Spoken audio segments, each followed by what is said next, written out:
Ridwan Kamil dikabarkan siap bersaing dengan KDM. Dia adalah bapak pembangunan modern. Lihat karyanya Masjid Al-Jabar meskipun dengan hutang 3,4 triliun, bandingkan dengan KDM. Hobinya sih habisin uang rakyat buat jalan. Kalau dua pria hebat ini bertarung, mana pilihanmu?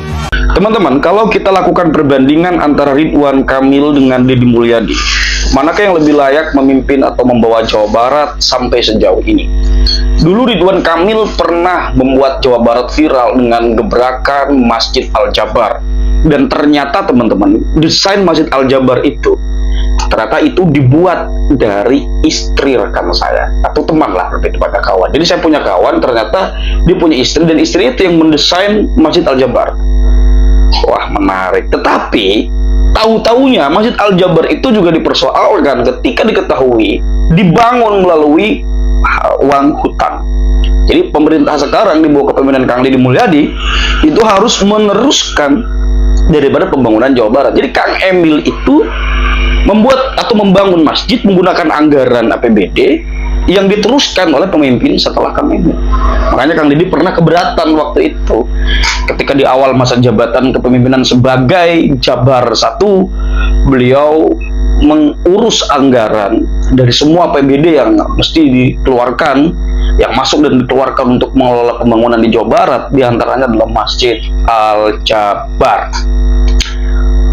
Coba gimana Kang Deddy Mulyadi atau Kang Ridwan Kamil nih? Sementara di era kepemimpinan Kang Deddy sekarang, Jawa Barat mengalami kemajuan dari sisi investasi karena minat investor asing kepada Jawa Barat itu sangat besar sekali.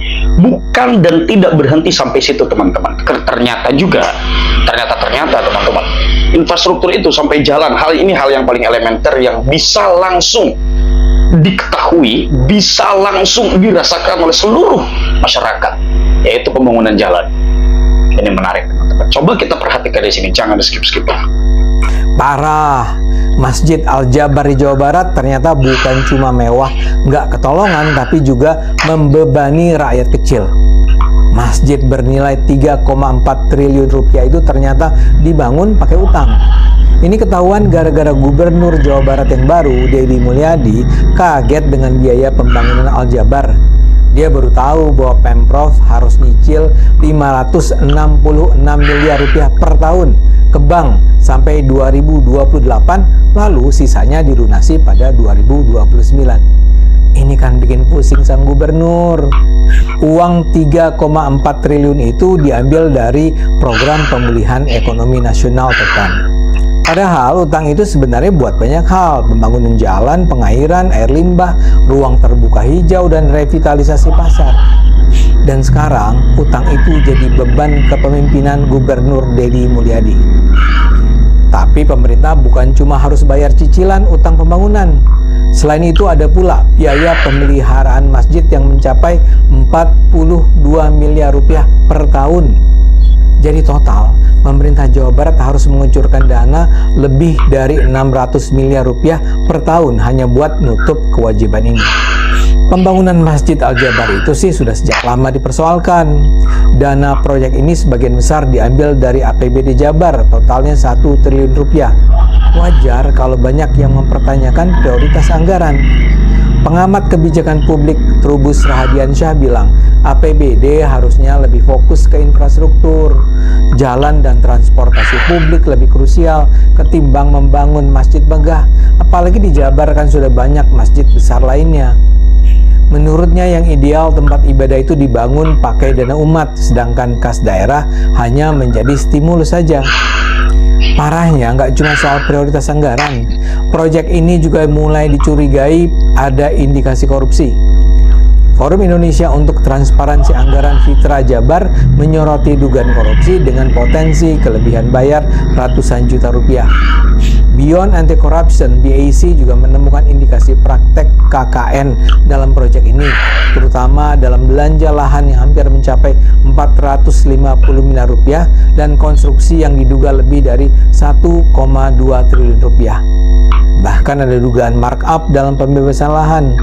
Laporan BPK 2021 menyebut Pemprov Jabar sudah bayar 23 miliar rupiah untuk 8.000 meter persegi tanah yang ternyata belum bersertifikat. Ini membuka kemungkinan penggelembungan harga atau maladministrasi. Ini semakin menambah kontroversi Al-Jabar. Ridwan Kamil sempat membela proyek ini dan bilang bahwa penggunaan APBD buat rumah ibadah boleh, asal disetujui eksekutif dan legislatif. Dia mengambil contoh dari pembangunan Masjid Istiqlal yang dulu juga dibiayai APBN mencapai 7 miliar rupiah. Ridwan tampaknya terlalu menggampangkan masalah. Kalau masih 7 miliar sih barangkali orang masih bisa menerima. Tapi kalau kita bicara uang triliun rupiah yang harus dibayar dengan utang yang akan ditutup dengan dana program pemulihan ekonomi nasional, ini tentu kelewatan. Sekarang ini tidak ada pilihan bagi Deddy Mulyadi. Sebagai gubernur, ya dia terpaksa mengupayakan pengembalian utang sampai lunas. Tapi pemerintah daerah manapun perlu belajar dari kasus ini. Rumah ibadah bukanlah prioritas utama, apalagi rumah ibadah mewah dengan nilai triliun rupiah. Kesejahteraan masyarakat yang harus jadi prioritas anggaran pembangunan. Yuk kita dukung pemimpin dan wakil rakyat yang bijak dalam menentukan skala prioritas. Semua pemimpin yang membuat rakyatnya miskin harus dilawan. Ya lawan atau lawan lah.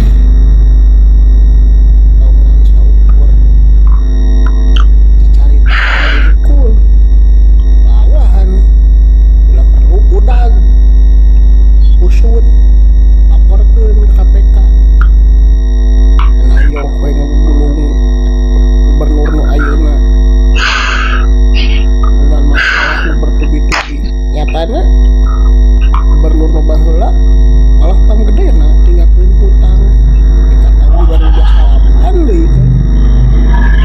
Lawan wangi nu sok kan cenah si paling naon teh si paling memberikan solusi naon sok sangkan bisa musuh tuntas jika beres hilang bara udah di kemana WG ya sok lah pokoknya si paling pintar ada solusi omat panggena dan 3 triliunan kan kira yang tempat ibadah teh tapi kenyataannya salam waras. Kang Deddy Mulyadi bikin heboh lagi.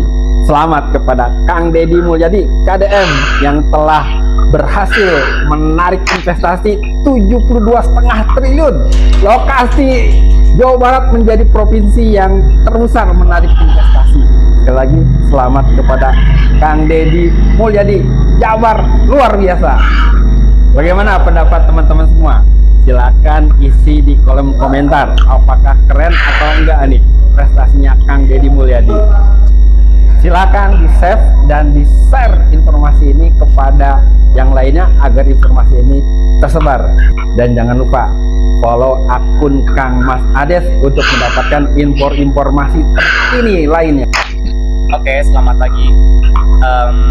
Tadi malam aku lihat di video Kang Deddy Mulyadi itu luar biasa sekali sampai istilah Jawa Barat sampai berkembang cukup pesat di antara provinsi-provinsi yang lain. Ini contoh banget. Teman-teman tuh ya nggak usah pada julid tentang Kang Deddy Mulyadi kerjanya seperti apa. Ini aja udah jelas ya kan bahwa tingkat investasi di Jawa Barat itu sekarang udah mulai meningkat di antara provinsi-provinsi yang lain. Ya kan? Ini bukti yang nyata, benar-benar konkret. Gila. Kadang-kadang tiap hari tuh suka kepo gitu kan, suatu hal yang baru, apa sih yang baru lagi yang bisa diinformasikan dari gubernur kita ini. Dia itu kan cuma sebatas memimpin di Jawa Barat, tapi juga dia tuh kayak super informatif yang bisa di-share ke masyarakat. Dan kita masyarakat itu seolah ikut serta gitu, ikut serta dalam membangun Jawa Barat. Ini baru keren banget. Nilai investasi di Jawa Barat mencapai 75 triliun. Ini baru berapa bulan loh, belum satu tahun loh. Gila nggak? Coba bayangkan, ini belum 1 tahun aja udah segitu. bayangkan bahwa investasi itu yang dilihat itu nggak cuma dari strategis atau tidaknya suatu tempat atau wilayah, tapi juga sebagaimana bisa mereka lihat itu adalah pemimpinnya yang konsisten, pemimpinnya yang mempermudah semua aspek investasi di dalamnya, ya kan, menghilangkan premanisme dan lain-lain. Itu adalah poin penting yang memang mereka butuhkan, dan itu sudah dilakukan. Luar biasa sekali. Kita harap ini adalah sebuah konsistensi yang luar biasa yang bisa membangun Jawa Barat lebih istimewa lagi. Untuk para buzzer, ya kan, gak apa-apa kalian tetap lakukan tugas kalian, karena ini adalah rezeki kalian juga, ya kan, mendapatkan pekerjaan sehingga kalian bisa mendapatkan uang juga dari aktivitas apa yang menjadi sorotan publik dari Gubernur Jawa Barat, ya kan? Dan untuk masyarakat Jawa Barat tentunya kita sama-sama bersyukur, kita sama-sama memantau, dan kita sama-sama menjaga gubernur kita agar dia tetap bisa menjalankan tugasnya sampai dengan selesai. Itu yang terpenting. Bayangkan,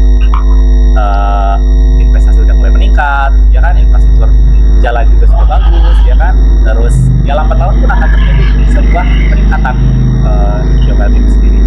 Semangat, semoga kita bisa melakukan yang terbaik. Ingat loh, kita juga harus melakukan sesuatu, karena dia juga tetap harus ada ikut serta dari masyarakatnya, dan kita selaku masyarakatnya harus serta membangun, ikut serta, setidaknya nurut ulahnya aneh gitu. Kia sepitu gitu lah, juga tanda itulahnya. Oke, terima kasih, selamat pagi. Seperti saya katakan, saya baru saja mendapat informasi tentang pengeluaran belanja media pemerintah Jawa Barat. Saya akan bandingkan dengan tahun-tahun sebelumnya. Pada 2021, belanja media Jawa Barat adalah 34,7 miliar rupiah. Tahun 2022 naik jadi 43,1 miliar rupiah. Ini kembali naik menjadi hampir 50 miliar rupiah pada 2023. Itu semua adalah masa Jawa Barat dipimpin Ridwan Kamil. Pada 2024, Ridwan diganti pejabat gubernur B. Mahmudin. Pada 2024 itu belanja media turun jadi 19,9 miliar rupiah. Dan yang menarik, ketika sekarang Kang Deddy naik jadi gubernur Jawa Barat, dana belanja media itu turun sampai hanya 3,1 miliar rupiah. Bayangkan, dari 50 miliar rupiah pada 2023 menjadi 3,1 miliar rupiah pada tahun ini. Ini kan penurunan yang luar biasa. Ini berarti Kang Deddy memilih merealokasikan dana belanja daerahnya untuk program-program lain, serta menurunkan secara drastis uang untuk dibagi-bagikan kepada media.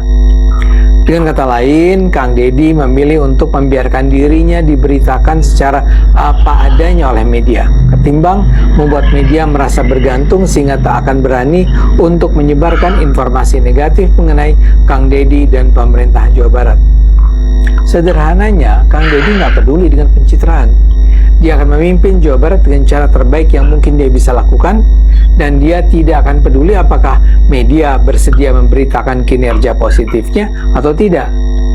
Dan saya rasa dia tidak takut bahwa media massa akan mengawasi dengan kritis, karena dia akan mencoba memberikan kinerja terbaik sehingga media tidak akan mudah mencari-cari titik lemah kepemimpinannya. Ini adalah salah satu hal yang menurut saya akan menjadikannya sebagai pemimpin yang berkinerja unggul dalam melayani kepentingan rakyat. Saya rasa Deddy tetap peduli dengan citra yang positif, tapi dia tidak akan bersedia menghalalkan segala cara agar citranya positif dalam pemberitaan media. Deddy akan terus melakukan langkah-langkah yang menunjukkan komitmennya untuk membela kepentingan masyarakat. Di zaman Gubernur Kang Deddy Mulyadi, nih jalan-jalan provinsi di Jawa Barat memang keren-keren, mulus. Seperti jalan ini nih, jalan provinsi yang berada di wilayah Kabupaten Cianjur yang menghubungkan Sindang Barang di wilayah selatan Cianjur dengan ibu kota Kabupaten Cianjur, yaitu kota Cianjur. Saya nggak tahu ini jalan pokoknya panjang sekali, mungkin di atas 100 km, karena melewatinya saja dengan mobil pribadi sampai sekitar 4 jam dari Sindang Barang di selatan Cianjur ke kota Cianjur di utara, melewati Sukanegara dan beberapa ibu kota kecamatan lainnya di wilayah Kabupaten Cianjur. Pokoknya panjang sekali nih jalan. Sekali lagi saya aja melewatinya sampai 4 jam sampai ke kota Cianjur itu. Tapi ini jalan keren sekali, sangat mulus, luar biasa nih Gubernur Kang Deddy Mulyadi. Bahkan di beberapa tempat sudah diberi beton di pinggirnya dan dicat merah seperti jalan yang lagi viral mirip sirkuit Mandalika di jalan antara Lembang dan Subang. Ini juga nih sudah mulai dicat merah jalan provinsi yang berada di wilayah Kabupaten Cianjur. Mantap memang Kang Deddy Mulyadi. Nih videonya coba nih lihat. Nah, ini perjalanan dari Sindang Barang Cianjur Selatan ke kota Cianjur melewati perkebunan teh Sukanegara. Jadi ini baru sampai Sukanegara, pertengahan antara Sindang Barang dan Cianjur. Pertengahannya adalah Sukanegara. Jadi dari sini ke kota Cianjur sekitar 2 jaman lagi atau kurang. Oh, jalannya sudah bagus di sini nih. Mantap Pak Deddy Mulyadi itu jalan. Sudah dicat merah pinggirnya sebagian. Mirip sirkuit Mandalika yang lagi viral seperti jalan Ciater Subang. Mantap, ini dari Sukanegara menuju kota Cianjur. Baru saja saya melihat berita bahwa di Jawa Barat itu jalan-jalan provinsi itu halus mulus berkelok dan di kanan kirinya itu ada cat warna merah luar biasa. Enak sekali kita ini dilewati ya. Sing dan sebagainya. Dan yang paling penting adalah bahwa pendapatan asli daerah dari hasil pajak kendaraan itu kan hampir sama di masing-masing provinsi. Ya, mestinya kalau misalnya pendapatan asli daerah dari hasil pajak kendaraan bermotor masing-masing provinsi itu sama, ya selisihnya ya sedikit lah, paling ya ada selisih tapi kan nggak terlalu banyak. Ya, paling tidak ya kualitas jalannya itu ya mendekati Jawa Barat begitu loh maksud saya itu loh. Ya nek rodo beda sithik ya ora masalah, tapi paling tidak itu mendekati gitu loh.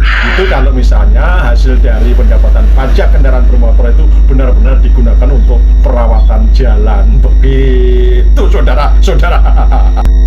Oke, itu dia teman-teman ya, beberapa hal menarik yang bisa kita ketahui, yang kita bisa amati tentang perbandingan antara Ridwan Kamil dengan Kang Deddy Mulyadi. Kalau teman-teman memiliki pandangan, ya kita perlu diskusi. Ini namanya kita melakukan diskusi terhadap hal-hal yang berkaitan dengan kepentingan publik. Ya, seperti yang kita tahu bahwa di awal kepemimpinan Kang Deddy Mulyadi itu langsung melakukan efisiensi anggaran. Jadi ada beberapa anggaran yang di cross check dan diamati sekaligus dikoreksi. Yang paling menonjol itu bukan hanya anggaran Kang Deddy Mulyadi mobil, tidak diambil anggaran mobilnya ya, kemudian baju itu nggak diambil, melainkan juga bagaimana pengalokasian dana iklan yang tadinya hampir 60 miliar, 50 sekian miliar ya, dana Jabar dari iklan program-program yang dilakukan oleh Pemprov Jabar sekarang cuma 3 atau sampai 4 miliar saja per tahun. Ini baru terjadi di era Kang Deddy Mulyadi gitu loh. Jadi punten kalau seumpama kita melihat efektivitas antara Ridwan Kamil dengan Kang Deddy Mulyadi, saya pribadi masih memang Kang Deddy Mulyadi lebih oke lah. Walaupun mungkin ada kelebihan-kelebihan di PRK yang tidak ada di Kang Deddy Mulyadi yang mungkin teman-teman lebih tahu. Coba bagaimana? Berikan pendapat kalian ya.